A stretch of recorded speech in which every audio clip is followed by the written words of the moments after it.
Hi guys, it's me, Emmy Rose, your death doula. Thank you so much for your wonderful questions. I really enjoy reading them and answering them.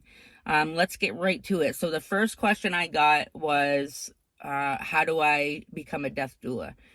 Well, you can Google death doula training near me or even end of life doula training near me, and sites should pop up for either online or in person courses. I guess it depends on where you live. I'm in New Hampshire, um, and I was able to do both in person and online.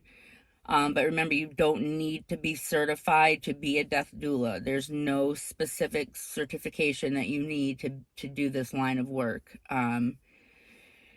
Another question was, do I administer medication? I do not administer medication, and I refrain from any type of medical advice or opinions whatsoever. This is solely a holistic and spiritual approach to patient care. So I don't have anything to do with the medical end of it at all, even though I was an EMT and I oftentimes do know um, what's going on. I refrain from any type of medical advice or opinion. It's not my place. It's not my job. I'm there for the patient, holistically and spiritually. And another question I got was, what do I do? What does a death doula do? And there's a lot to it. There's a lot of logistical planning for the before, during, and after death. They're sitting bedside with the patient, and just kind of reviewing their life and going through their memories and reflecting on their values and their life in general, and that's really important. That's something that gives a patient the opportunity to reflect on and be at peace, be at some peace. If something comes up, I've had a patient where he was in hospice, and he had this awful argument that he had with his brother many years before, and we were sitting and reflecting on his life, and he said, I just wish that I could make things right. So I got a hold of his brother, and his brother came to visit, and he made things right. They patched things up before he passed away. So that was really wonderful to see. So it's really just being there for the patient, whatever they need.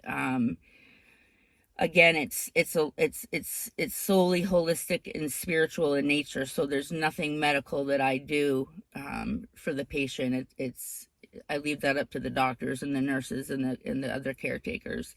One other aspect of being a death doula is explaining to the family the bodily functions of the patient, because when we die, our body does some pretty strange, cool things, and not everybody is aware of the noises and some of the aspects of the body, of what it does after the soul's passed on. So I do a lot of education and explaining to the family, that this is okay, this is normal, that sound is normal, they're not in any pain.